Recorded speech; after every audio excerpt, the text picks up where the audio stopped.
Hello everyone. आज हम लोग हमारे सीएमए के कॉस्टिंग का एक और टॉपिक स्टार्ट करने वाले हैं जिसका नाम है मटेरियल कॉस्ट। जिसका नाम है material cost. Material cost alternatively हम इसको इन्वेंट्री मैनेजमेंट भी थोड़ा थोड़ा बोल सकते हैं, लेकिन हमारे सिलेबस में जो नाम है वो नाम क्या है? वो नाम है material cost. Material cost, material का मतलब क्या होता है सर? मटेरियल सुना है ना आपने? मटेरियल का मतलब क्या होता है? मटेरियल का सिंपल मीनिंग ये होता है कि it is a physical substance. It is a physical substance. Material is a physical substance जो हम लोग यूज करते हैं। Physical substance which is used for manufacturing goods. For manufacturing what? Goods. तो मटेरियल का मतलब होता है कोई भी सब्सटेंस जो आप गुड्स बनाने के लिए यूज करते हो, उसको हम बोलते हैं materials. And materials are used as an inputs. Materials are used as an what? Inputs to manufacture or produce what? Goods. तो goods का मतलब होता है output. goods का मतलब होता है output. तो material का मतलब क्या होता है सर? input. material का मतलब क्या होता है? input. कोई भी माल बनाने के लिए आपको मटेरियल चाहिए ना, तो माल बनाना मतलब वो जो गुड्स है वो आउटपुट होता है और उसमें लगने वाला जो मटेरियल होता है वो इनपुट होता है।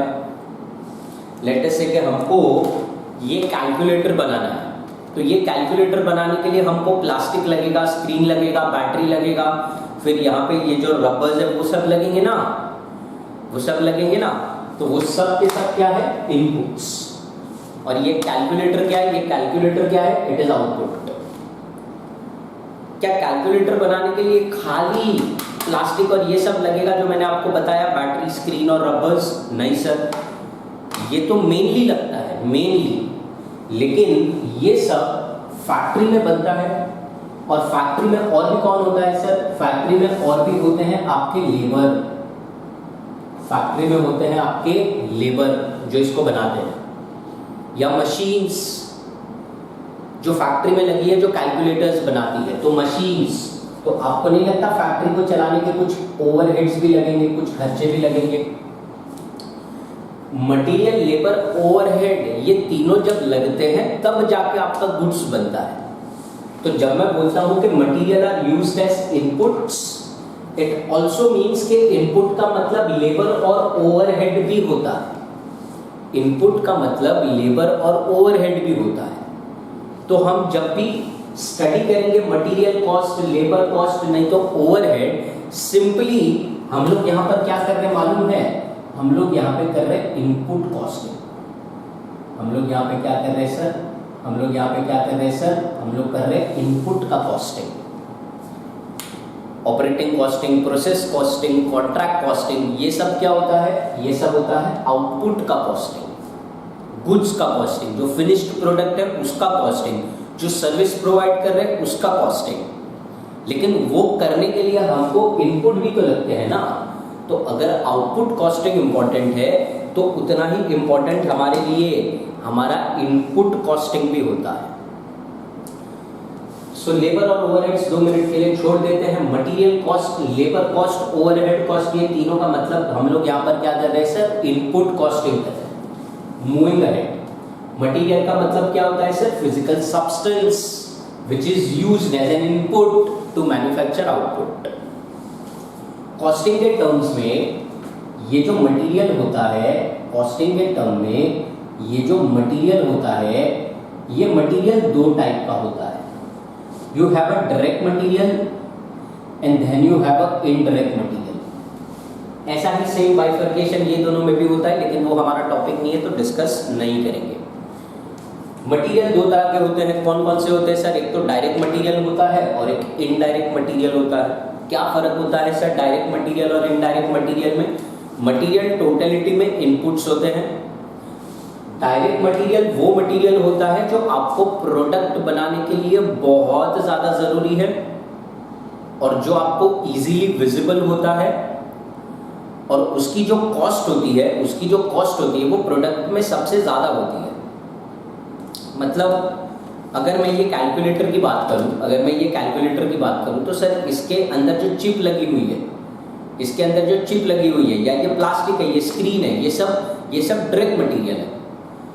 अगर हम लोग क्लासरूम्स की बात करें तो वहाँ पे बेंच लगा होता है कि नहीं? क्या क्लासरूम में बेंच लगी होती है? तो वो बेंच किससे बनती है सर? वुड से बनती है। तो वुड एक प्राइमरी मटेरियल हो गया ना।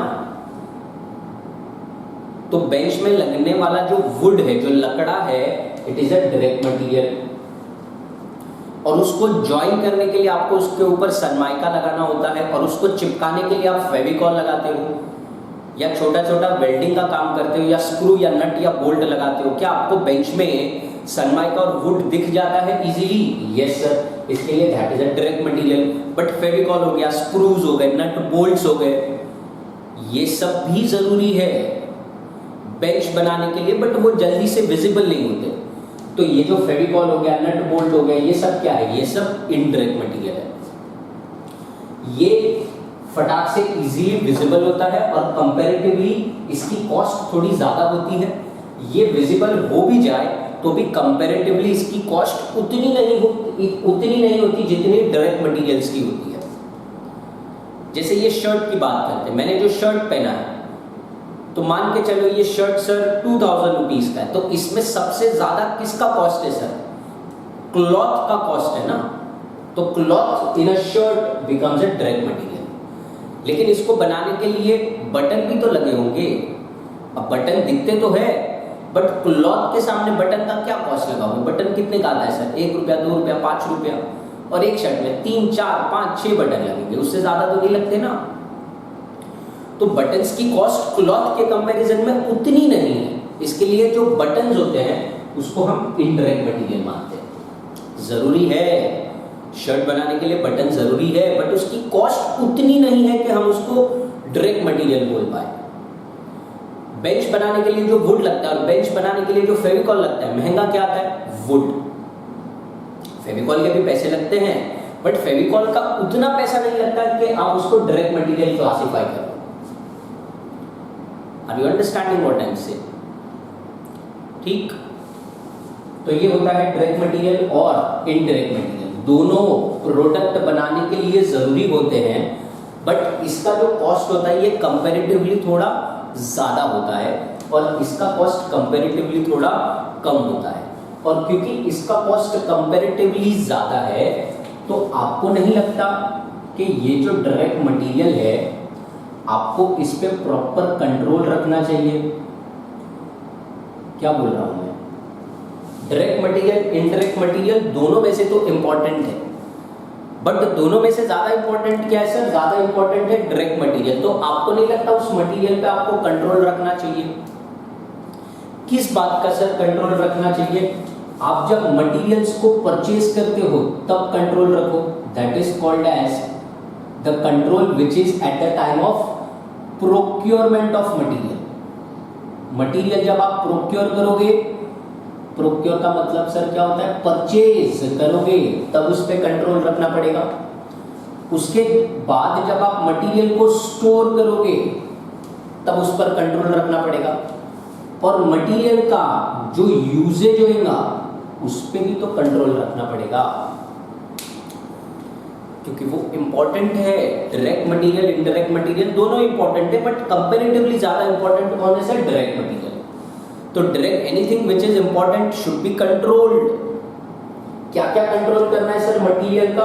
प्रोक्योरमेंट यानी परचेज को कंट्रोल करना है, मटेरियल के स्टोरेज को कंट्रोल करना है, एंड मटेरियल के यूजेज को भी कंट्रोल करना है। Are you understanding what I am saying? Materials का मतलब क्या होता है सर? इनपुट्स। मटेरियल का मतलब क्या होता है सर? इनपुट्स। और मटेरियल कितने टाइप के होते हैं? 2, डायरेक्ट एंड इनडायरेक्ट। और हम इस चैप्टर में जो मटेरियल्स के साथ डील कर रहे हैं वो मटेरियल कौन से हैं सर? वो मटेरियल है डायरेक्ट मटेरियल। हम यहाँ पर बिल्कुल भी इनडायरेक्ट मटेरियल को डिस्कस नहीं करेंगे। क्यों सर? वो इंपॉर्टेंट नहीं है क्या? वो इंपॉर्टेंट है बट उतना नहीं ना जितना डायरेक्ट मटेरियल है। तो indirect material becomes a part of your overheads. तो जब ओवरहेड का टॉपिक आएगा वहां पर हम इनडायरेक्ट मटेरियल का बात करेंगे। यहां पर आपको सिर्फ किसका बात करना है? डायरेक्ट मटेरियल का बात करना है। डायरेक्ट मटेरियल क्या होता है sir? All your physical substances which are used to manufacture the goods। वही है जो आप कोई भी कुछ एज्यूम कर लो, उसको बनाने में जो भी कुछ लगता है, उसको बनाने में जो भी कुछ लगता है वो सब आपका मटेरियल है। कोई भी गुड्स, कोई भी गुड्स। आपके हाथ में अगर बुक है तो वो बुक को बनाने के लिए क्या क्या जरूरी है सर? पेजेस जरूरी है, स्टिचिंग, बाइंडिंग या स्टेपलिंग जरूरी है ना।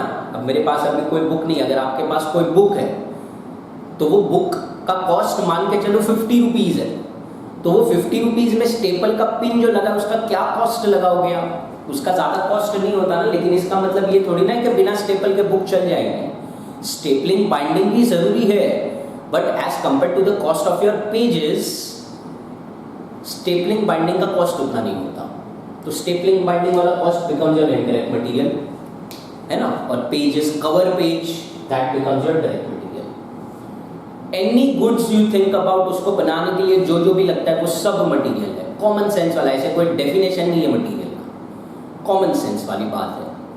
एंड इसके साथ साथ एक तो ये मटेरियल जो आप समझ रहे हो वो तो आता ही है, प्लस जितनी भी प्राइमरी पैकिंग वाली बात है, जितनी भी क्या है sir primary packing,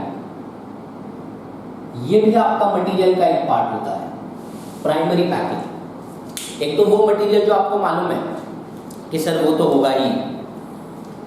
primary packing का मतलब क्या होता है सर? प्राइमरी पैकिंग मतलब आपका जब गुड्स रेडी हो जाता है तो कस्टमर तक पहुंचाने के लिए आपको उस पैकिंग में उसको देना बहुत ज्यादा जरूरी है।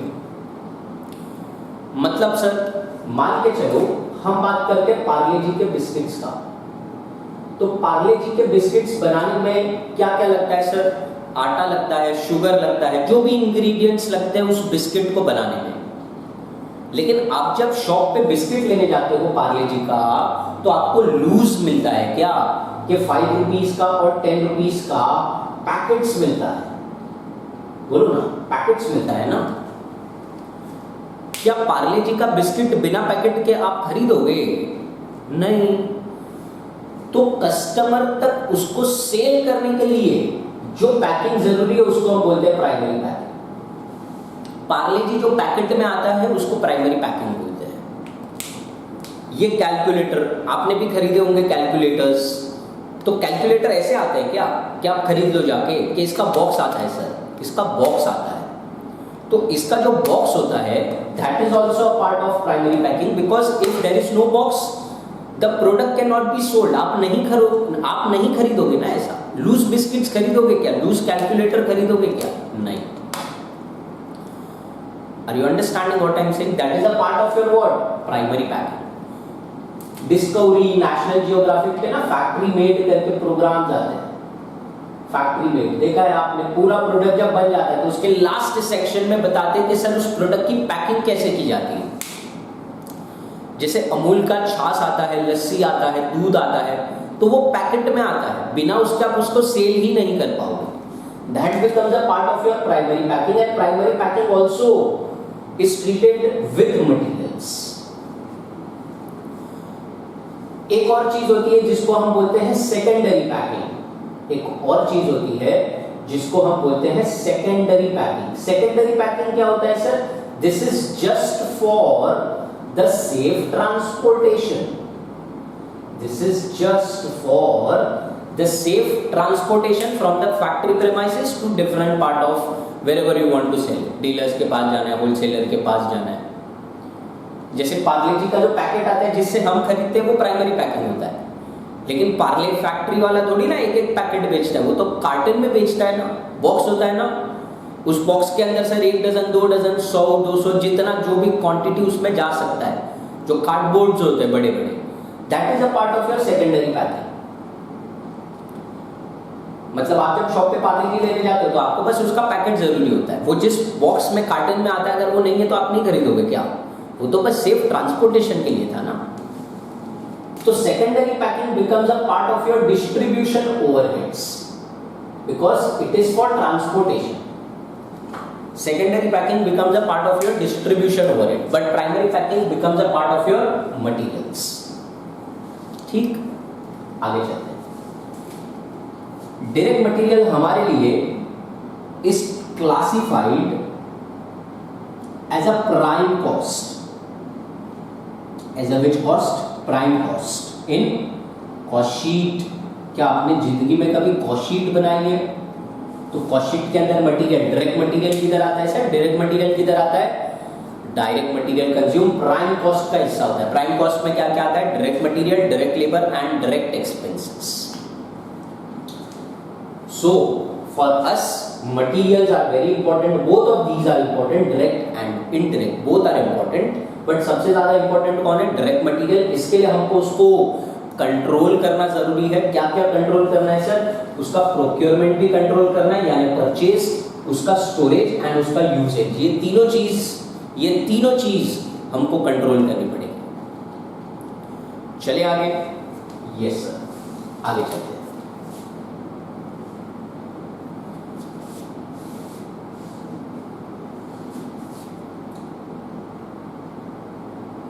अभी हम थोड़ा डिस्कस करते हैं कि what is the flow of materials in a factory.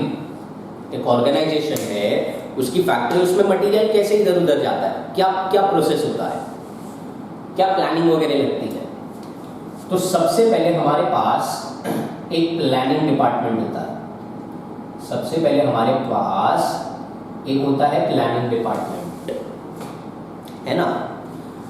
Planning department plan करता है कि कितना, प्लानिंग डिपार्टमेंट प्लान करता है कि कितना माल बनाना है। माल कहाँ बनता है? फैक्ट्री में बनता है। तो फैक्ट्री को हम लोग वर्कशॉप भी बोल सकते हैं, फैक्ट्री को हम लोग वर्कशॉप भी बोल सकते हैं, या तो प्रोडक्शन डिपार्टमेंट भी बोल सकते हैं। वर्कशॉप भी बोल सकते हैं, नहीं तो क्या, प्रोडक्शन डिपार्टमेंट भी बोल सकते हैं। तो प्लानिंग डिपार्टमेंट सबसे पहले प्लान करेगा कि कितना माल बेचना है, अकॉर्डिंगली वो प्लान करते हैं कि कितना माल बनाना है, और उस माल को बनाने के लिए जितना भी मटेरियल्स लगता है, उस माल को बनाने के लिए जितना भी क्या लगता है, मटेरियल्स लगता है, ये प्लानिंग डिपार्टमेंट वाले प्रोडक्शन डिपार्टमेंट को उसका एक लिस्ट दे देते हैं कि देखो ये प्रोडक्ट बनाने में ये टाइप का मटेरियल्स लगेगा।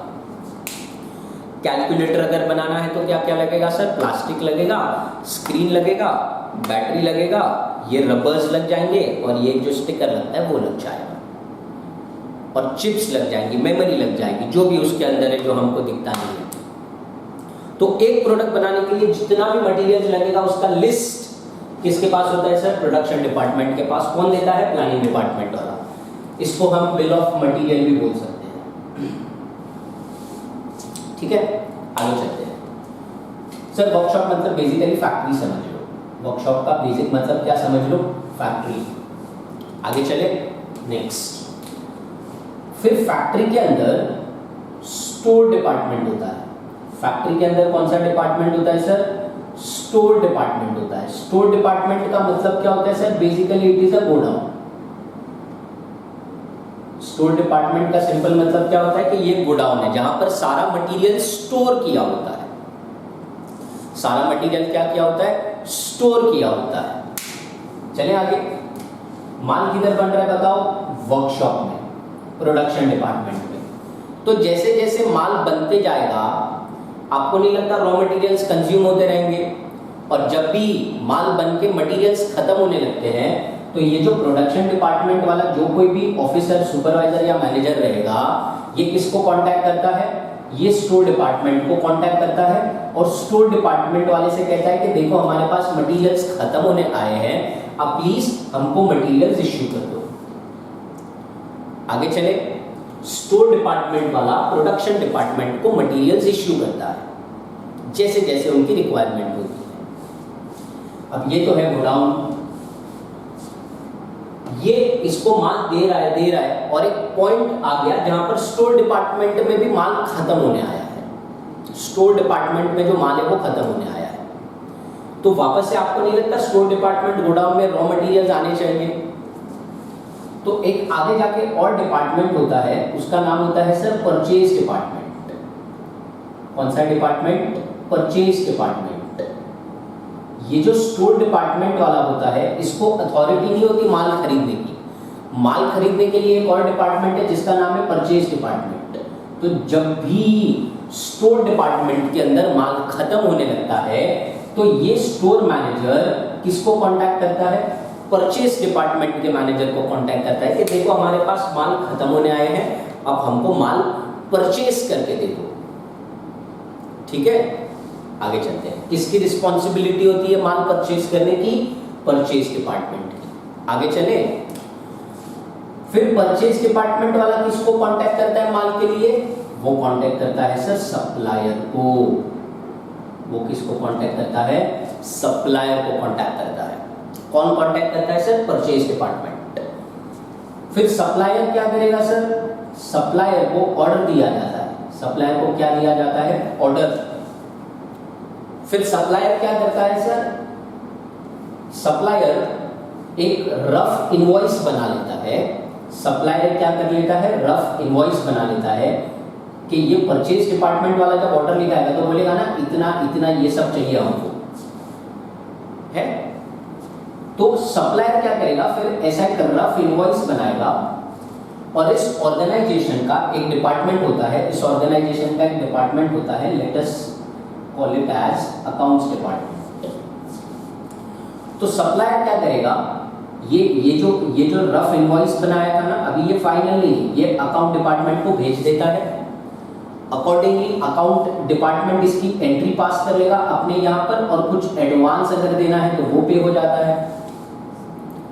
उसके बाद सप्लायर अपने यहाँ से सिर्फ माल वाल पैक करता है। फिर टेम्पो हायर होगा, ट्रक हायर होगा, जो भी हायर होगा, सप्लायर इस टेम्पो में माल को क्या कराएगा? लोड कराएगा। बाद में ये जो टेम्पो है ये इस ऑर्गेनाइजेशन के कहाँ आ जाता है बताओ ना? स्टोर डिपार्टमेंट में। यहाँ पर माल को क्या किया जाता है? यहाँ पर माल को किया जाता है अनलोड। स्टोर डिपार्टमेंट में जो माल होता है वो अनलोड किया जाता है। हो सकता है सर उसके पहले कुछ इंस्पेक्शन वगैरह हो, अगर सप्लायर नया है तो माल का क्या होएगा? इंस्पेक्शन होएगा। ये जो स्टोर मैनेजर है वो जाके इंस्पेक्ट करेगा कि जो हमको रिक्वायरमेंट थी, जो हमने परचेज डिपार्टमेंट को बोला था, क्या वो ऑर्डर में वही माल आया है? और एक बार इंस्पेक्शन हो गया तो वो माल को क्या करा देगा? अनलोड करा देगा। बाद में जो स्टोर डिपार्टमेंट वाला है वो एक गुड्स रिसीव्ड नोट पे साइन कर देता है। फिर सप्लायर क्या करता है? एक फाइनल बिल बनाएगा। क्या बनाएगा सर? फाइनल बिल बना के वो वापस से किसको दे देता है? अकाउंट डिपार्टमेंट वाले को दे देता है, और अकाउंट डिपार्टमेंट लास्ट में जाके ये बिल की क्या कर देता है? सेटलमेंट। क्या स्टोर में आ गया माल? Yes sir. अब गोडाउन भर गया वापस। जब भी प्रोडक्शन डिपार्टमेंट को माल चाहिए वो वापस स्टोर डिपार्टमेंट को बोलेगा कि हमको माल इश्यू करो, और जब माल वापस खत्म हो जाएगा तो यही प्रोसेस वापस से रिपीट होएगा। Are you understanding? ये कोई घर के लिए थोड़ी ना राशन पानी लेने जाना है कि नाके पे गए और दुकान से ले आए। ऑर्गेनाइजेशन में मटेरियल्स में इतने सारे लोग इन्वॉल्व होते हैं। कितने सारे लोग इन्वॉल्व होते हैं? देखो, planning department, production department, store department, purchase department, account department. 5 department involve है एक ही काम को लेके। But this is how you do it, this is how it should be controlled, है ना? क्या परचेज डिपार्टमेंट ने सीधा ऑर्डर दे दिया था? किसको ऑर्डर दे दिया था बताओ? सप्लायर को। इसका मतलब क्या है सर? ये जो सप्लायर है ये सप्लायर ऑर्गेनाइजेशन ने ऑलरेडी फाइनल कर रखा है। लेकिन हो सकता है कि ऑर्गेनाइजेशंस में ऐसा हो कि उनको ये सप्लायर को चेंज करना है या नया सप्लायर ढूंढना है। तो जो भी मटेरियल की रिक्वायरमेंट रहेगी, जो भी ये मटेरियल की रिक्वायरमेंट रहेगी, तो ये ऑर्गेनाइजेशन का परचेज डिपार्टमेंट क्या करता है सर? वो न्यूज़पेपर में एडवर्टीजमेंट्स निकालता है टेंडर्स की। क्या निकालता है सर? एडवर्टाइजमेंट निकालता है। किसकी? टेंडर्स की। कि सर हमको, हमारा एक ऑर्गेनाइजेशन है और हमको ये सब मटेरियल चाहिए, इतना इतना क्वांटिटी में चाहिए, है ना, इतना इतना क्वांटिटी में चाहिए। सब लोग अपना अपना रेट डालो। एक्सप्रेशन ऑफ इंटरेस्ट भी बोलते हैं इसको, एक्सप्रेशन ऑफ इंटरेस्ट भी बोलते हैं। तो अगर सप्लायर अब तक नक्की नहीं हुआ या सप्लायर को चेंज करना है तो परचेज डिपार्टमेंट आगे जाके न्यूज़पेपर्स में एड्स भी डाल सकता है। तो टेंडर में क्या होता है, सारे लोग जो ये मटेरियल में डील करते हैं वो ऑर्गेनाइजेशन को अपना अपना कोटेशंस भेज देंगे। अपना अपना क्या भेज देंगे बताओ? कोटेशंस भेज देंगे। और फिर एक डेट आता है जहां पर ये सारे टेंडर्स खुलते हैं और उनमें से एक जन ऐसा सप्लायर सिलेक्ट होता है, उसी के साथ यही काम वापस से करता है ना। कभी कभी हम लोग टेंडर्स भी फ्लोट करते हैं, कोटेशंस भी मंगाते हैं। तो करना जरूरी है कि सप्लायर पे डिपेंडेंट नहीं होना चाहिए। जैसे हमारा इंस्टीट्यूट है, आपको लगता है हमारा इंस्टीट्यूट सर्विस प्रोवाइडर है? बोलो ना, institute of cost accountants of India service provider है या नहीं? Yes sir. अगर वो सर्विस प्रोवाइडर है तो उसको भी तो स्टेशनरी वगैरह की रिक्वायरमेंट लगती होंगी। तो ये देख लो, इनकी वेबसाइट के ऊपर sir, institute of cost accountant of India, इनकी वेबसाइट के ऊपर इन्होंने एक टेंडर निकाला था। इन्होंने एक टेंडर निकाला था। यहाँ पर लिखा हुआ है सर, यहाँ पर क्या लिखा हुआ है? Suppliers of stationery are invited to offer their rates for supply as per the following specifications. अभी निकला हुआ है सर, ये कब का है देख लो, 11 मार्च 2020 का। तो उसमें सर क्या क्या है, तो वहाँ पर आपको ये सब डिटेल्स मिलेगी सर। 4 चीज़ें चाहिए अपनी इंस्टीट्यूशन को। क्या क्या चाहिए सर? आरए पैड चाहिए, येलो पैड चाहिए, लॉग टेबल चाहिए, टैग चाहिए, उसकी क्वांटिटी स्पेसिफाइड है, 12 pad, 10 pad, 1200 book, 50,000 piece. Are you understanding what I am saying? Place of supply कहाँ पर करना है सर? तो कोलकाता में करना है। ऐसे ये लोग ऐसा एक टेंडर बनाते हैं। एक क्या बनाते हैं बताओ? टेंडर बनाते हैं। तो वैसे ये ऑर्गेनाइजेशन भी क्या बनाएगा? टेंडर बनाएगा। ये ऑर्गेनाइजेशन भी क्या बनाएगा? टेंडर बनाएगा, है ना। तो ये प्रोसेस होता है। अगर सप्लायर नक्की है तो ये काम होगा। अगर सप्लायर को चेंज करना है या दूसरा कोई सप्लायर चाहिए या नया सप्लायर चाहिए तो ये प्रोसीजर है। This is the flow of materials. This is the flow of materials. बोलो, ये वाला पार्ट समझ आया आपको? ये फ्लो समझ आया आपको? ठीक है। टेलीग्राम पे वापस से लिंक दे देता हूँ, उस पर आपको ये थियरी नोट्स मिल जाएंगे। आपको ये थियरी नोट्स वो शीट में मिल जाएंगी। ठीक है, चलें आगे।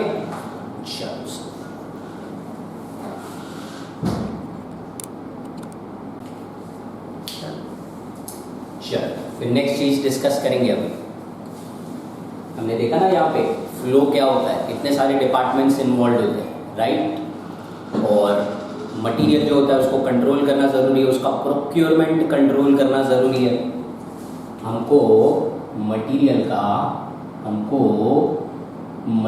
का जो प्रोक्योरमेंट होता है, मटेरियल का जो प्रोक्योरमेंट होता है, क्या उसको कंट्रोल करना ज़रूरी है? Yes sir. कैसे कंट्रोल करेंगे, क्या करेंगे? तो मान के चलो हमें ये डिसाइड करना है कि हमको कितना क्वांटिटी ऑफ मटेरियल्स परचेज करना चाहिए। जैसे आपके घर में राशन आता है तो कुछ लोग 1 महीने का राशन एक साथ लेके आते हैं, कुछ लोग 15-15 दिन का लेके आते हैं, कुछ लोग 6-6 महीने का राशन लेके आते हैं एक साथ में, और कुछ लोग होते हैं जो रोज़ का रोज़ राशन लेके आते हैं या 2-2, 3-3 दिन में एक बार लेके आते हैं। तो हमें यही डिसाइड करना है कि हमको कितना माल मंगाना चाहिए एक बार में। हमको क्या डिसाइड करना है? हमको ये डिसाइड करना है कि एक बार में हमको कितना मटेरियल चाहिए। वही हम यहाँ पे डिस्कस करेंगे सर, कौन कौन से फैक्टर्स आपको कंसिडर करने चाहिए अगर एक बार में आपको मटेरियल लेना है। तो लेट अस से फॉर एन एग्जांपल कि आपकी जो फैक्ट्री है उसके अंदर जो प्रोडक्शन डिपार्टमेंट है उसके अंदर जो रॉ मटेरियल की रिक्वायरमेंट है ना फैक्ट्री के अंदर, जो रॉ मटेरियल की रिक्वायरमेंट है वो रिक्वायरमेंट लेट अस से 1,20,000 किलोज की है। कितने की है सर? 1,20,000 किलोज की रिक्वायरमेंट है पूरे साल की। This requirement is of per annum. अभी आपको ये डिसाइड करना है कि 1,20,000 किलो कैसे मंगाना है। 1,20,000 किलो कैसे मंगाना है? 1,20,000 किलो क्या एक बार में मंगाना है? क्या हमें एक बार में पूरा 1,20,000 किलोज मंगाना है? ये एक ऑप्शन है। दूसरा ऑप्शन क्या हो सकता है सर कि हम दो बार में 60,000 किलोज मंगाएं। तीसरा ऑप्शन ये हो सकता है हम 3 बार में 40,000 किलोज मंगाएं, या हम 4 बार में 30,000 किलोज मंगाएं। Are you understanding what I am saying? या हम लेट अस से 12 बार में 10,000 किलोज मंगाएं, या कुछ भी। Last option sir as per requirement. Last option क्या है sir? As per what? As per requirement. As per requirement कैसे मंगाना चाहिए हमको ये इनमें से कौन सा ऑप्शन सिलेक्ट करना चाहिए? सर सबसे बेस्ट क्या है? As per requirement. जैसे आपको जरूरत हो वैसे माल मंगा लो, अच्छी बात है, लेकिन उसमें थोड़ा सा ना रिस्क होता है। देखो, जब मैं बोलता हूं कि हमें मटेरियल को कंट्रोल करना है, तो दो बातें ध्यान में रखनी है। पहली कि आपके पास मटेरियल कम नहीं होना चाहिए। अगर मटेरियल्स कम हो जाएंगे तो आपको मतलब जितना चाहिए उससे कम हो जाएंगे तो आपको नहीं लगता कि आपका प्रोडक्शन कहीं ना कहीं अफेक्ट हो जाएगा? बोलो ना, आपका प्रोडक्शन कहीं ना कहीं अफेक्ट हो जाएगा अगर मटेरियल्स कम मंगाओगे तो। दूसरा, आपको ज़्यादा मटेरियल्स भी नहीं मंगाने हैं। ज़्यादा मटेरियल्स मंगाओगे तो क्या हो जाएगा सर? आपके फंड्स ब्लॉक हो जाएंगे। आपको जितनी रिक्वायरमेंट नहीं है उससे ज़्यादा अगर आप मंगाओगे तो आपके फंड्स ब्लॉक हो जाएंगे और वो मटेरियल खराब भी हो सकता है यूज़ ना होने के कारण। तो कम भी नहीं मंगाना है, ज़्यादा भी नहीं मंगाना है, अप्रोप्रिएट मात्रा में मंगाना है। Are you understanding what I am saying? यही मटेरियल कंट्रोल का एक पार्ट होता है। ज़्यादा भी नहीं, कम भी नहीं, अप्रोप्रिएट। तो सर अप्रोप्रिएट तो यही है ना फिर एज पर रिक्वायरमेंट, लेकिन इसमें थोड़ा सा रिस्क है। क्या मैंने आपको वहां पर बताया कि हमें सप्लायर सिलेक्ट करना है ना? सप्लायर कैसे सिलेक्ट होगा सर? टेंडर डालो। तो अगर मैं टेंडर डालेगा तो आपको नहीं लगता 10, 5, 15 लोग उसके लिए एक्सप्रेस करेंगे अपना इंटरेस्ट? तो आप कौन से सप्लायर को सिलेक्ट करोगे सर? आप वो सप्लायर को सिलेक्ट करोगे जिससे जब आप माल मंगाओ तो आपके गोडाउन तक माल पहुंचने तक, स्टोर डिपार्टमेंट तक माल पहुंचने के लिए कम से कम खर्चा लगता हो। वो होता है हमारा सप्लायर। क्या बोल रहा हूं मैं? वापस बोलूं क्या? मटेरियल कंट्रोल का मतलब क्या होता है? सही सप्लायर से सही क्वांटिटी, सही क्वालिटी, सही रेट और सही टाइम पे माल लाना। Right supplier, right quantity, right quality, right rate पे माल मंगाना। Are you understanding what I am saying? हमारे यहाँ हमारे गोडाउन तक पहुंचने के लिए जो माल सबसे सस्ता पड़ता हो वो हमारा सप्लायर होता है। और मान के चलो कि हमने जब टेंडर्स फ्लोट किए तो हमारा जो फैक्ट्री है, वर्कशॉप है, वो मुंबई में है और हमने जो सप्लायर सिलेक्ट किया है वो पुणे में है। पुणे में हमारा कौन है सर? पुणे में हमारा कौन है बताओ ना? पुणे में हमारा सप्लायर है। ठीक, तो जब भी आप माल का ऑर्डर दोगे तो माल कहां से आएगा? पुणे से आएगा। और अगर आप एज पर रिक्वायरमेंट मंगाओगे तो पुणे से माल आ जाएगा, बॉम्बे कोई प्रॉब्लम नहीं है। लेकिन मान के चलो आपका सप्लायर माल भेजने के लिए तैयार है, आपके पास पैसे हैं माल लेने के लिए, लेकिन ट्रांसपोर्ट वालों की स्ट्राइक चल रही है या हाईवे बंद हो गया, कुछ एक्सीडेंट हो गया तो हाईवे बंद हो गया 3-4 दिन के लिए, तब आप क्या करोगे? तो आपको नहीं लगता आपका जो प्रोडक्शन प्रोसेस है वो कहीं ना कहीं उसमें बाधा आ जाएगी, डिफिकल्टी हो जाएगी सर माल बनाने में? जितना माल आप बना सकते थे उतना कम बनाओगे क्योंकि मटेरियल आप तक नहीं पहुंचने वाला। स्ट्राइक कर दी ट्रांसपोर्ट वालों ने, कब खुलेगी पता नहीं। सो डोंट यू फील कहीं ना कहीं एज पर रिक्वायरमेंट में रिस्क होता है? Both of you are ready, but transportation में प्रॉब्लम आ रहा है सर। तो as per requirement is not a good option. तो सर हमको क्या क्या कंसिडर करना है? तो जब भी मैं बोलता हूं कि मटेरियल प्रोक्योरमेंट, तो ये जो प्रोक्योरमेंट होता है, जब भी आप मटेरियल्स को क्या करोगे, जब भी आप मटेरियल्स को परचेज करने जाओगे तो उसमें दो तरह के कॉस्ट इनकर होते हैं। ये दो तरह के कॉस्ट कंसिडर करना, उसके बाद डिसाइड करना कि कितना मंगाना है। कौन कौन से कॉस्ट होते हैं सर? सबसे पहला कॉस्ट होता है परचेज कॉस्ट। सबसे पहला कॉस्ट कौन सा होता है? Purchase cost. And this purchase cost is fixed in nature. This purchase cost is fixed in nature. और दूसरा होता है एसोसिएटेड कॉस्ट। दूसरा होता है associated cost. This is not fixed in nature. ये वो कॉस्ट होते हैं जो परचेज कॉस्ट के साथ एसोसिएटेड होते हैं। जैसे हमारा जो ये पुणे वाला सप्लायर है, क्या इसने टेंडर का फॉर्म भरा था? हाँ सर। तो टेंडर के फॉर्म में उसने रेट बता दी थी ना आपको। क्या रेट बताई थी सर? कि लेट अस से आप कितना भी किलो मंगाओ, मेरा रेट रहेगा 10 रुपीज पर किलो। एग्जाम्पल, उसने टेंडर में लिख दिया है sir rate 10 rupees per kilo. अब उसका ये रेट चेंज नहीं होने वाला। हम सप्लायर ऐसा सिलेक्ट ही करते हैं कि मार्केट में कुछ ज्यादा फ्लक्चुएशन हो तो हमारा एटलीस्ट ये 10 रुपीज वाला रेट फिक्स्ड रहे। Are you understanding what I am saying? This is my purchase cost, the rate और the price at which I purchase. The rate और the price at which I purchase is fixed कि sir per kilo इतना लगेगा, पर kilo इतना लगेगा। अब चाहे आप 1,20,000 किलो एक बार में मंगाओ, 60-60 करके दो बार में मंगाओ, 40, 30, 10,000 या एज पर रिक्वायरमेंट कैसे भी मंगाओ, 10 रुपीज फिक्स्ड है, कोई प्रॉब्लम नहीं उसमें। लेकिन एसोसिएटेड कॉस्ट को थोड़ा ध्यान में समझना है आपको। सर ये एसोसिएटेड कॉस्ट का मतलब क्या होता है? ये वो कॉस्ट होते हैं जो परचेज कॉस्ट के साथ रिलेटेड होते हैं। इसमें दो तरह के कॉस्ट होते हैं। सबसे पहले हमारे पास सर होता है ऑर्डरिंग कॉस्ट।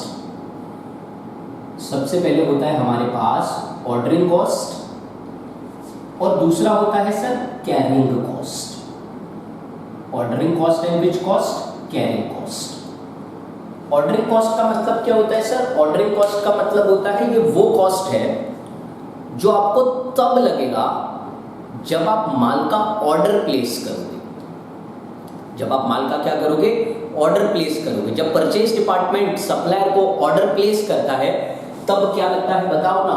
Ordering cost. और सप्लायर जब उस माल को स्टोर तक पहुंचा देता है उसके बाद हमारा क्या लगना स्टार्ट हो जाता है? Carrying cost. इसको आप स्टोरेज कॉस्ट भी कह सकते हैं। इसको आप स्टोरेज कॉस्ट भी कह सकते हैं। दो तरह के कॉस्ट लगते हैं sir, ordering cost and carrying cost. ये कब लगेगा सर? ये कब लगेगा? हर बार जब आप ऑर्डर प्लेस करोगे, हर बार जब आप ऑर्डर को क्या करोगे? प्लेस करोगे, तब लगेगा। और स्टोरेज कॉस्ट का मतलब क्या होता है सर? एक सिंपल सा एग्जांपल लिख देता हूं मैं कि it is nothing but the godown cost, the cost which is incurred to store the materials. Material store भी तो करना पड़ेगा ना। घर में जब राशन आता है तो आपकी मम्मी उसको स्टोर करके रखती है डब्बे में। कैसे खुला छोड़ देंगे? स्टोर करके रखेंगे ना उसको। तो उसको कहां स्टोर करेंगे सर? गोडाउन में स्टोर करेंगे। Are you understanding? इधर देखो, ऑर्डरिंग कॉस्ट लगेगा हर बार जब आप ऑर्डर प्लेस करोगे। कैरिंग कॉस्ट का मतलब क्या होता है? गोडाउन का कॉस्ट, उसको स्टोर करने का कॉस्ट। जो भी माल आप यहां पर मंगा रहे हो उसको स्टोर करने का कॉस्ट। अब आपको इनमें से कुछ डिसाइड करना है सर। इनमें से क्या डिसाइड करेंगे? एज पर रिक्वायरमेंट तो नहीं चाहिए। स्टोरेज ऑर्डरिंग कॉस्ट का मतलब क्या होता है सर? जैसे आपका सप्लायर पूना में है तो पूना वाले का रेट तो फिक्स है ना, 10 रुपीज पर किलो। ले 10 रुपीज तो ये ले लेगा। Apart from this 10 rupees per kilo, जब पूना वाला अपना सप्लायर माल भेजेगा तो ट्रांसपोर्टेशन का कॉस्ट नहीं लगेगा क्या? बताओ, क्या आपको यहां पर ट्रांसपोर्टेशन का कॉस्ट नहीं लगेगा? ट्रांसपोर्टेशन का कैरेज बोलते हो ना उसको, कैरेज का कॉस्ट लगेगा ना।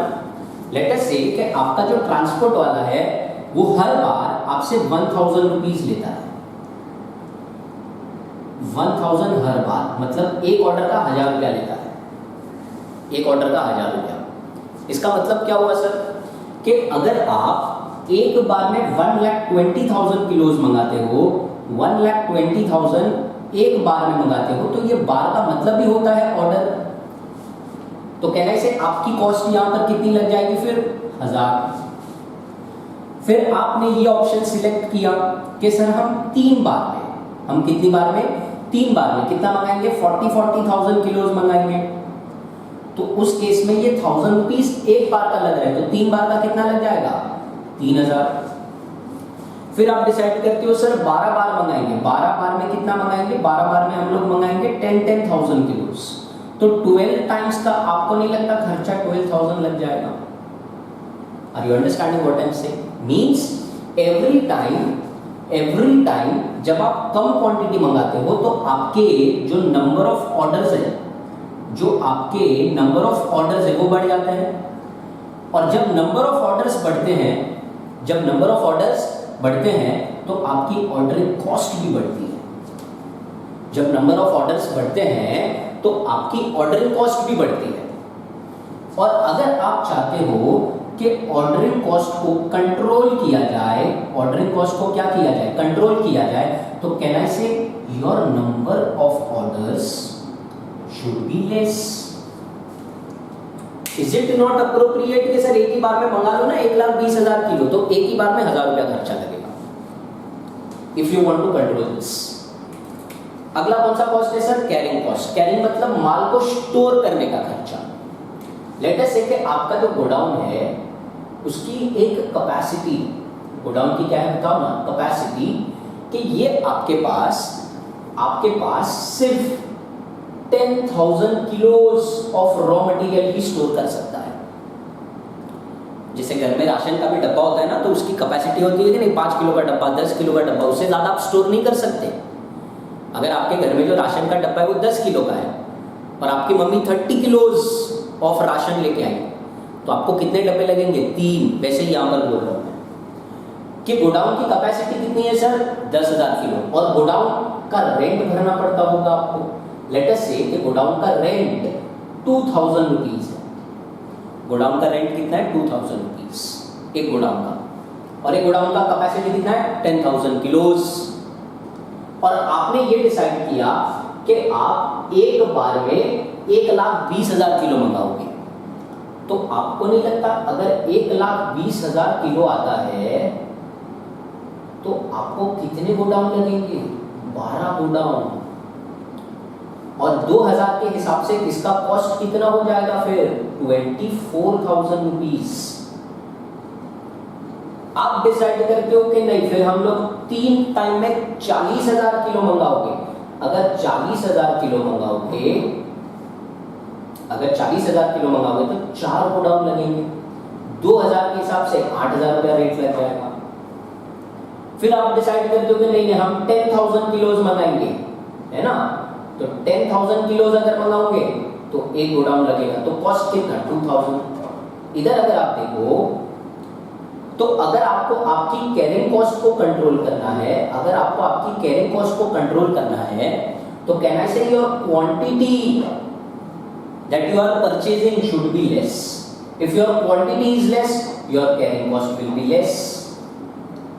If your quantity is more, your carrying cost is more. तो अगर आपको ये करना है तो क्वांटिटी कम करो, क्वांटिटी कम करो मतलब ये मंगाओ। लेकिन अगर आप क्वांटिटी कम कर देते हो तो ये 12 बार है, मतलब यहाँ पर आपको 12,000 खर्चा लग जाएगा फिर। Are you understanding? अगर आप इसको कंट्रोल करोगे तो ये क्या बोल रहा है सर, ये बोल रहा है कि ज्यादा क्वांटिटी मंगाओ। देखो ना यहाँ पर क्या लिखा है, नंबर ऑफ ऑर्डर्स कम करो। नंबर ऑफ ऑर्डर्स कम किधर है बताओ, इधर नंबर ऑफ ऑर्डर कम किधर है, सबसे कम ये है ना, लेकिन यहाँ पर क्वांटिटी सबसे ज्यादा है। तो यहाँ पे ऑर्डर कम हुए तो क्वांटिटी बढ़ी, क्वांटिटी बढ़ेगी तो ये कॉस्ट बढ़ेगा, क्वांटिटी घटाओगे तो नंबर ऑफ ऑर्डर्स बढ़ेंगे। सो ये दोनों आपस में झगड़ते रहते हैं। अगर आप इसको कंट्रोल करोगे तो ये बढ़ेगा, इसको कंट्रोल करोगे तो ये बढ़ेगा, दोनों में से कुछ ना कुछ तो बढ़ने वाला है। व्हाट अबाउट दिस सर, इसका कुछ नहीं, ये फिक्स्ड होता है, इसका कुछ नहीं, ये फिक्स्ड होता है। So then you have to find out that quantity where both of this will be either equal और मिनिमम। जीरो तो नहीं हो सकता ना, कॉस्ट तो इक्वल होगा, तो फिर कितना क्वांटिटी मंगाओ, उतना क्वांटिटी मंगाओ, उतना क्वांटिटी मंगाओ जहां पर ये दोनों इक्वल है। इसको कंट्रोल करोगे ये बढ़ रहा है, इसको कंट्रोल करोगे ये बढ़ रहा है। आपको वो क्वांटिटी डिसाइड करनी है जहां पर दोनों में से, क्या बोल रहा हूं मैं, दोनों कॉस्ट इक्वल है या मिनिमम है ना।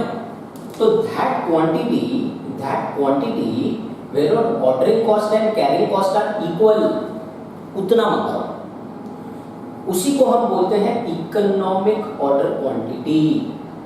उसी को हम क्या बोलते हैं, economic order quantity, EOQ, economic order quantity. मतलब क्या होता है, the quantity to be ordered, the quantity to be what, ordered in a single order, in a which order, single order. एक बार में कितना मंगाना है, सिंपल बात बोले तो क्या है ये, एक बार में कितना माल मंगाना है, ये होता है आपका EOQ, जहां पर आपकी ऑर्डरिंग कॉस्ट और कैरिंग कॉस्ट सेम आती है। सर ये नहीं कंसीडर होगा क्या, ये नहीं होगा क्योंकि ये फिक्स्ड है, आप इनमें से कोई भी ऑप्शन सिलेक्ट कर लो, ये फिक्स्ड रहेगा। अंडरस्टूड। सो क्या ऑर्डर करना है सर, जहां पर आपके ordering cost and carrying cost same, ये है ना ऑर्डरिंग कॉस्ट कैरिंग कॉस्ट। जरा एक बात बताओ, ये आंसर्स कैसे आए हमारे, ये आंसर्स कैसे आए, 1000, 3000, 12000। Let us talk about this 3000, let us talk about this 3000। ये 3000 कैसे कैलकुलेट किया आपने, ये 3000 कैसे कैलकुलेट किया सर। पहला, एक ऑर्डर का कॉस्ट कितना लग रहा है, 1000 रुपीज एक ऑर्डर का। कितनी बार है, 3 बार। ये 3 बार कैसे आया मालूम है आपको, ये 3 ऑर्डर है ना, 3 ऑर्डर कैसे आए सर। आप एक बार में 40 मंगाओगे तो 3 बार में 1,20,000 आएगा कि नहीं। सो कैन आई से, मेरी जो रॉ मटेरियल की रिक्वायरमेंट है पर एनम, उसको डिवाइड कर दिया the quantity, the quantity to be ordered in a single order. ये हर बार इतना मंगाओगे ना, मल्टीप्लाई कर दिया sir ordering cost per order से। देखेंगे यहाँ पे सर ऑर्डरिंग कॉस्ट कैसे कैलकुलेट किया। Whatever is your annual requirement, what is your annual requirement, 1,20,000 kilos, you divided it by the quantity which you will order, the quantity which you will order in a what, single order.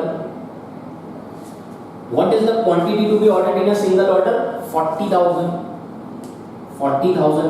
इसको divide किया तभी आया ना 3 order, और उसको multiply करना है sir, उसको मल्टीप्लाई करना है ऑर्डरिंग कॉस्ट पर ऑर्डर से, which is 1000। ऐसे करके इसका आंसर आया 3000।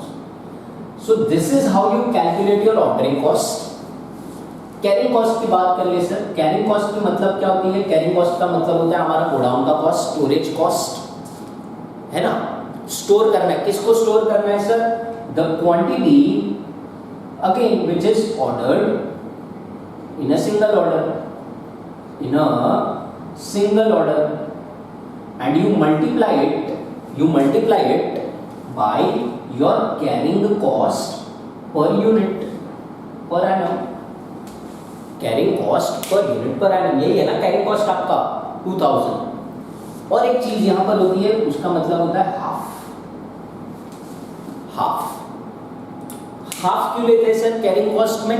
आप क्या स्टोर कर रहे हो, मटेरियल स्टोर कर रहे हो कि नहीं। मान के चलो कि मैंने ये सब मटेरियल्स मंगाए और मैंने ये डिसाइड किया कि इनमें से हर एक चीज मैं अपने गोडाउन में रख दूंगा और हर महीने एक यूज करूंगा। अप्रैल में मेरा साल स्टार्ट होता है, मैंने अप्रैल में ये सारी चीजें मंगा ली, बहुत सारी चीजें मेरे पास, 12 चीज मंगाई है टोटल। फर्स्ट मंथ आया, मैंने गोडाउन से ये निकाला, इसको यूज कर लिया, तो ये खत्म हो गया। सेकेंड मंथ आया, सेकेंड मंथ में मैंने ये वाली चीज यूज करके खत्म कर दी। थर्ड मंथ आया, थर्ड मंथ में मैंने ये वाली चीज यूज करके खत्म कर दी। Are you understanding. ऐसे करते करते सेकेंड लास्ट मंथ आ गया फरवरी, मार्च में साल खत्म होता है फरवरी, जहां पर मेरे पास ये खुली हुई मार्कर थी उसको मैंने फरवरी में यूज कर लिया और ये जो स्टील थी उसको मैंने मार्च में यूज कर लिया। क्या ये गोडाउन में स्टार्टिंग से पड़े थे? Yes sir. सबसे जल्दी कौन यूज हो गया सर? सबसे जल्दी ये यूज हो गया, पहले मंथ में इसको यूज कर लिया ना आपने। और सबसे लास्ट में कौन यूज हुआ? ये। तो आपको नहीं लगता इस पे गोडाउन की कॉस्ट सबसे ज्यादा और इस पे गोडाउन की कॉस्ट सबसे कम लगनी चाहिए? और फिर इन पर भी प्रोपोर्शनेट लगाओ। तो ये सब लफड़ा नहीं चाहिए अपने को, एवरेज कर दो। क्या कर दो बताओ? एवरेज। इसके लिए उधर हाफ ले लिया सर। आपको ये नहीं देखना है कि गोडाउन में कौन सा माल कितने टाइम के लिए पड़ा था, उसको एवरेज कर दो, हाफ कर दो। So this is how you calculate your carrying cost. Do you understand? आपको उतना माल मंगाना है जहां पर आपकी ordering cost and carrying cost ये दोनों सेम होती है। आपको उतना माल मंगाना है जहां पर आपकी ordering cost and carrying cost equal होती है। और वो क्वांटिटी को हम क्या बोलते हैं बताओ ना? ईओक्यू। उसको हम क्या बोलते हैं? ईओक्यू। ईओक्यू क्या होता है सर? ईओक्यू वो क्वांटिटी होता है which is to be ordered in a single order. This is quantity to be ordered, quantity to be ordered in a single order. मतलब एक बार में कितना मंगाओगे? एक बार में कितना, है ना? और कितना मंगाओगे? Where your ordering cost and carrying cost are equal. Ordering cost कैसे कैलकुलेट हुआ था sir? Whatever is your annual requirement you divide it by the quantity to be ordered in a single order. अच्छा, इसी का मतलब EOQ है ना? तो अगर मैं इसको रिप्लेस कर दूं विद ईओक्यू तो ठीक है। तो annual requirement divided by EOQ into ordering cost per order which should be equal to carrying cost. कैसे कैरिंग कॉस्ट कैलकुलेट होता है? 1/2 again quantity to be ordered in a single order को अगर मैं रिप्लेस कर दूं ईओक्यू से तो into EOQ into carrying cost per unit per annum, है ना? अब थोड़ा ये इक्वेशन को सॉल्व करते हैं। इसको अगर मेरे को सिंप्लीफाई करना है तो ऐसे लिख दूं annual requirement multiplied by ordering cost per order the whole divided by EOQ which is equal to 1 into EOQ into सीसीई पूपा that is carrying cost per unit per annum the whole divided by 2। अब ये 1 से multiply होगा तो ये 1 नहीं ना कंसिडर करेंगे हम। देयरफॉर ये 2 इधर डिवीजन में इधर आएगा तो मल्टीप्लाई हो जाएगा 2 multiplied by annual requirement multiplied by ordering cost per order. Dot का मतलब यहां पर मैं मल्टीप्लिकेशन से ले रहा हूं। ये डिवीजन वहां पर जाएगा तो मल्टीप्लाई हो जाएगा EOQ into EOQ becomes EOQ square multiplied by carrying cost per unit per annum. Therefore 2 annual requirement ordering cost per order ये मल्टीप्लिकेशन में है, यहां पर आएगा तो डिवाइड हो जाएगा carrying cost per unit per annum which is equal to EOQ square. और अगर ये स्क्वायर मेरे को हटाना है तो मेरे को ये पूरी फॉर्मूला रूट में डालनी पड़ेगी तो ये स्क्वायर हट जाएगा। This is the formula for calculating economic order quantity. What is the formula? Therefore, EOQ कैसे कैलकुलेट होगा? It is under root 2A annual requirement का मतलब A O ordering cost per order divided by C। इधर इसका डिनोशन लिख देते हैं where A is your annual requirement, O is your ordering cost per order, C is your carrying cost per unit per annum। ये formula आपको याद रखनी है बस। ये डिराइव हुई है इस तरह से। This is how you calculate EOQ. इसका जो भी आंसर आएगा, इसका क्या बोल रहा हूं मैं, जो भी आंसर आएगा उतना आप मंगाओगे एक बार में। इसका जो भी आंसर आएगा उतना आप मंगाओगे एक बार में।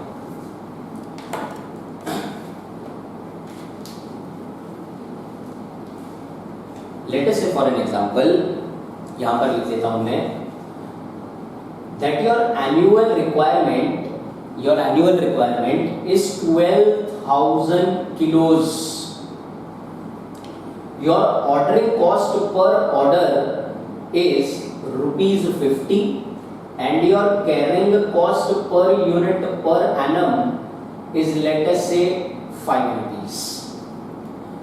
Therefore अगर मेरे को इसकी EOQ कैलकुलेट करनी है तो कैसे आएगी? Under root 2 into annual requirement that is 12,000 into ordering cost per order 50 upon carrying cost 5. Therefore under root ऊपर वाले का आंसर देखते हैं सर कितना आता है 2 into 12,000 into 50 this becomes sir 12 lakhs divided by 5 12 lakh divided by 5 तो ये आता है सर अंडर रूट 2,40,000 और अगर इसका रूट निकाल ले तो ये आता है सर 489.89 समथिंग। अब ऐसा तो कोई यूनिट होता नहीं, हम तो किलो में बात कर रहे हैं ना, तो आप चाहो तो इसको राउंड ऑफ कर लो to 490 kilos.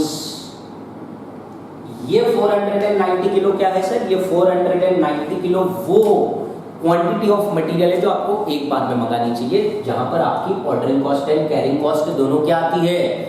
Same. Ordering cost and carrying cost दोनों क्या आती है? सेम आती है। क्या सेम सर?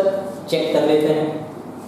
चलो बताओ, सबसे पहले हम यहाँ पर क्या कैलकुलेट करेंगे? हम कैलकुलेट करेंगे ऑर्डरिंग कॉस्ट। ऑर्डरिंग कॉस्ट कैसे कैलकुलेट होती है? Whatever is your annual requirement. क्या आपकी एनुअल रिक्वायरमेंट 12,000 किलोज की थी डिवाइडेड बाय EOQ। EOQ कितना है sir? 490 into ordering cost per order कितना है सर? 50। और कैरिंग कॉस्ट कैसे कैलकुलेट होता है sir? Half into EOQ that is 490 into carrying cost per unit 5। So 12,000 divide by 490 into 50, इसकी आंसर आती है 1224.48 something and then 490 into half into 5, इसकी आंसर आती है सर 1225। 1224 हो गया ना इक्वल सर? वो पॉइंट, हाँ वो डेसिमल ही राउंड ऑफ कर लिया ना, इसके लिए वो डेसिमल में से आ रहा है। सो यहाँ पर हमारी ऑर्डरिंग कॉस्ट और कैरिंग कॉस्ट दोनों क्या होती है? सेम होती है, इक्वल होती है।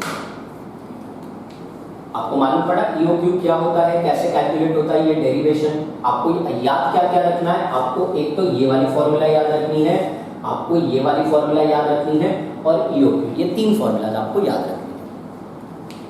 ठीक, तो नेक्स्ट टाइम जब हम मिलेंगे तो इसके ऊपर कुछ क्वेश्चंस देखेंगे जो इंस्टीट्यूट ने पूछे हैं आपको, और ये EOQ यूज करने के कुछ अजम्पशंस होते हैं, मतलब वो क्राइटेरिया फुलफिल होगा तो ही आप EOQ को अप्लाई कर सकते हो, नहीं तो EOQ के आंसर्स अप्लाई नहीं होते। I hope you understood all this. So next time when we meet हम इंस्टीट्यूट के कुछ क्वेश्चंस करेंगे जो EOQ के ऊपर पूछे गए थे। 3 फॉर्मूलाज आपको याद रखनी है, एक EOQ की, एक ऑर्डरिंग कॉस्ट की और एक कैरिंग कॉस्ट की। ठीक है, सी यू नेक्स्ट टाइम।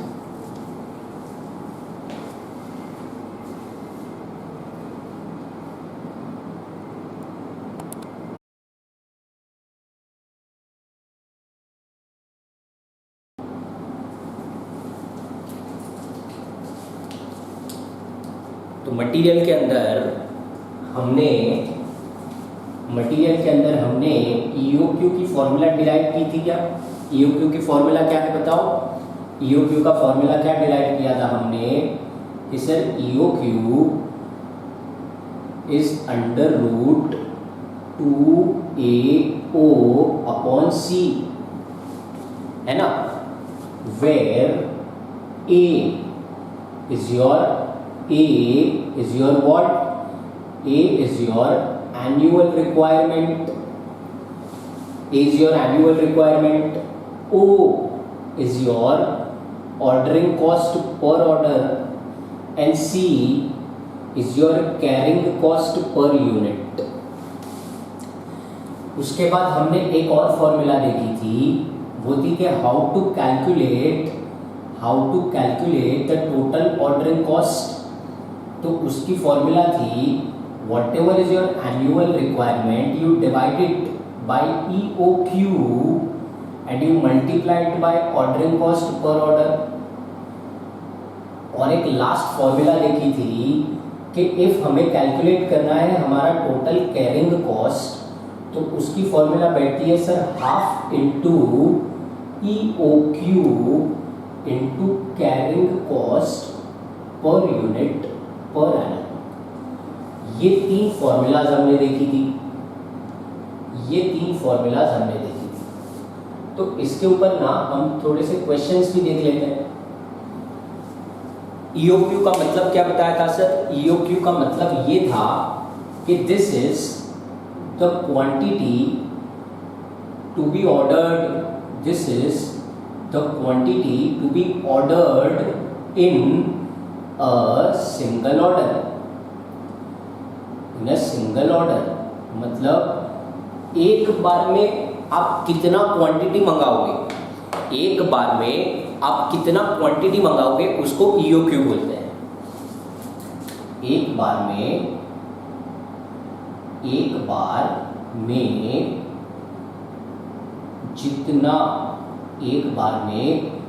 जितना क्वांटिटी मंगाया, दैट इज आवर EOQ। एक ऑर्डर में कितना sir? So again Telegram channel पे हमारे पास ये मटेरियल कॉस्ट की शीट है, तो उसका क्वेश्चन नंबर 3 है सर, जो आपके स्टडी मटेरियल से लिया गया है। जरा क्वेश्चन नंबर 3 देखते हैं कि है क्या। Question number 3 of your sheet which is from study material. EOQ का बात चल रहा है, लिखा है अनिल कंपनी बाइस it's annual requirement of 36,000 units. क्या पता चला यहाँ पे? क्या पता चला कि सर आपकी एनुअल रिक्वायरमेंट 36,000 यूनिट्स की है। एनुअल रिक्वायरमेंट 36,000 यूनिट्स की है। तो ये अनिल कंपनी जो है 22 annual requirement of 36,000 units in how many instalments? 6 instalments. मतलब 36,000 divided by 6 installments, which means 6,000 units per installment। क्या लगता है आपको? ये जो अनिल कंपनी है, ये अनिल कंपनी 36,000 को 6 इंस्टॉलमेंट्स में मंगाती है। मतलब एक इंस्टॉलमेंट में कितना मंगाती है? 6,000। ईच यूनिट की जो कॉस्ट है is 1 rupee. What do you mean by that? That is your purchase price. यहाँ पर EOQ में हमारे purchase price को consider हम नहीं करेंगे। Ordering cost is how much? 25. Ordering cost is 25 per order. बोला नहीं है वहाँ पर, बट वो per order ही, पूरे साल का तो नहीं ना 25 रुपया लगेगा। And inventory carrying cost is estimated at 20% of the unit value. Carrying the cost is estimated at 20% of unit value, that is 20% of purchase price. Is your purchase price 1 rupee? तो 1 का 20% कितना होता है सर? वो होता है 0.2 per unit. 0.2 per unit. Then find out the total annual cost of existing inventory policy. What is existing? ये वाला। अरे अनिल कंपनी जो है वो 6 इंस्टॉलमेंट में मंगा रहा है ना, तो ये existing है। This is how the company is buying. This is your existing. This is how the company is buying. How much money can be saved by using what? EOQ. EOQ का मतलब क्या होता था? EOQ का मतलब वो होता है सर उतनी क्वांटिटी जहाँ पर आपकी ऑर्डरिंग कॉस्ट और कैरिंग कॉस्ट सेम आती हो। देखते हैं सर क्या बोल रहे हो। यहाँ पे अगर मेरे को EOQ कैलकुलेट करना है, जिसकी फॉर्मूला क्या है सर? √2AO/C। तो कैसे कैलकुलेट हो जाएगा ये? ये कैसे कैलकुलेट हो जाएगा? That is under root 2 into what is your annual requirement? It is 36,000. What is your ordering cost? 25 per order divided by carrying cost is 0.2. So 2 into 36,000 into 25. This is under root 18 lakhs. Numerator का answer आता है 18 lakhs divided by 0.2 divided by 0.2 और उसका under root भी कर ही लेते हैं. That comes to 3000. ये है 3000 क्या है मालूम है? ये रुपीज नहीं है, ये है आपकी इकोनॉमिक ऑर्डर क्वांटिटी. मतलब आपकी रिक्वायरमेंट यूनिट्स में है ना, तो ये भी यूनिट्स में. What does that mean? It means कि अगर आप EOQ अप्लाई करते हो और एक बार में कितना मंगाते हो? 3000. अगर एक बार में 3000 मंगाओ तो आपकी ऑर्डरिंग कॉस्ट और कैरिंग कॉस्ट सेम आती है. लेकिन आपकी पॉलिसी क्या चल रही है कि सर 3000 नहीं मंगाना है, 6000 मंगाना है. इसकी थोड़ी ना कैलकुलेशन दी है, डायरेक्ट दिया है ना. EOQ के हिसाब से कितना मंगाना चाहिए? 3000. समझता है? यहां पर ऑर्डरिंग कॉस्ट और कैरिंग कॉस्ट सेम आता है. कैसे सर सेम आता है बताओ? जब हम यहां पर हमारी टोटल इन्वेंट्री कॉस्ट निकालते हैं, जब हम यहां पर हमारी क्या निकालते हैं? Total inventory cost. तो क्या मैंने आपको बता रखा है कि इन्वेंट्री कॉस्ट में क्या क्या चीजें आती है? इन्वेंट्री कॉस्ट में सबसे पहली चीज आती है sir purchase cost.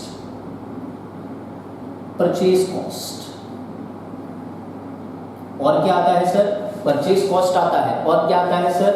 Purchase cost के साथ साथ ऑर्डरिंग कॉस्ट और कैरिंग कॉस्ट भी आता है, which are your associated costs. ठीक है. परचेज कॉस्ट कैसे कैलकुलेट होगा सर? जितनी भी आपकी एनुअल रिक्वायरमेंट है उसको मल्टीप्लाई कर देंगे रेट पर यूनिट से. What is your annual requirement? 36,000. What is your rate per unit? Purchase price 1 rupee. So can I say your purchase cost is 36,000. Your purchase cost is 36,000. You are supposed to calculate the things at existing policy and at EOQ. Here you are not following EOQ, but here you will follow your EOQ. So आप EOQ follow करो या ना करो, existing करो, rate तो 36,000 ही रहने वाला है, इसमें कोई चेंज नहीं है सर. फिर हम इसमें ऐड करेंगे हमारी ऑर्डरिंग कॉस्ट,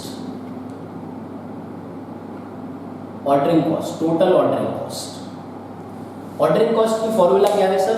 ऑर्डरिंग कॉस्ट की फॉर्मूला ये, that is annual requirement divided bye EOQ into ordering cost per order.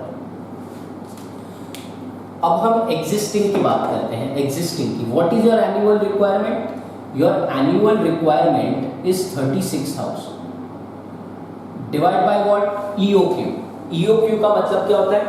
एक बार में कितना क्वांटिटी मंगाया, तो पर इंस्टॉलमेंट में 6,000 है ना. सो एग्जिस्टिंग में हम मंगा रहे 6,000, तो इसको डिवाइड करेंगे तो नंबर ऑफ ऑर्डर्स आएंगे, दैट इज 6. वही तो दिया था ना, 6 installments multiplied by the ordering cost per order which is 25. और अगर यही चीज मेरे को EOQ पे कैलकुलेट करनी है तो what is your annual requirement? 36,000. and what was your EOQ year? It was 3,000. तो यहाँ पे आएगा 9 ऑर्डर्स, 9 इंस्टॉलमेंट. EOQ के हिसाब से कितनी इंस्टॉलमेंट्स होनी चाहिए? 9. लेकिन फिलहाल हम कितने पे चला रहे? 6. तो आपको वही कंपैरिजन करके बताना है कि सर अगर 6 ना हो, EOQ अच्छे से अप्लाई करेंगे तो क्या होगा. सो 36,000 डिवाइड बाय 6,000 इनटू 25. यहाँ पर मेरा आंसर आता है 150. यहाँ पे कुछ नहीं. and 36,000 divided by 3,000 into 25, this is 300. This is 300. 36,000 divide by 3, यहाँ पे आता है सर 12 ऑर्डर, यहाँ पे 12 ऑर्डर आता है, जबकि आप चला रहे हो कितने ऑर्डर, आप चला रहे हो 6 ऑर्डर्स। आगे फिर इधर हम ऐड करेंगे हमारी कैरिंग कॉस्ट, इधर हम ऐड करेंगे हमारी कैरिंग कॉस्ट। कैरिंग कॉस्ट की फॉर्मूला वही जो ऊपर लिखी हुई है, that is half into EOQ, half into EOQ into carrying cost per unit per annum, carrying cost per unit per annum. So at existing it will be half into EOQ, EOQ मतलब एक बार में कितना मंगा रहे, तो एक बार में हम मंगा रहे हैं सर 6,000 इंटू कैरिंग कॉस्ट कितनी चल रही है, 0.2 चल रही है, और अगर EOQ की बात करेंगे तो half into 3,000 into 0.2, so this is 6,000 into half into 0.2, यहाँ पे मेरी आंसर आती है सर 600, और इसका कितना आता है सर 3,000 डिवाइड बाई 2 इंटू 0.2, यहाँ पे आती है 300।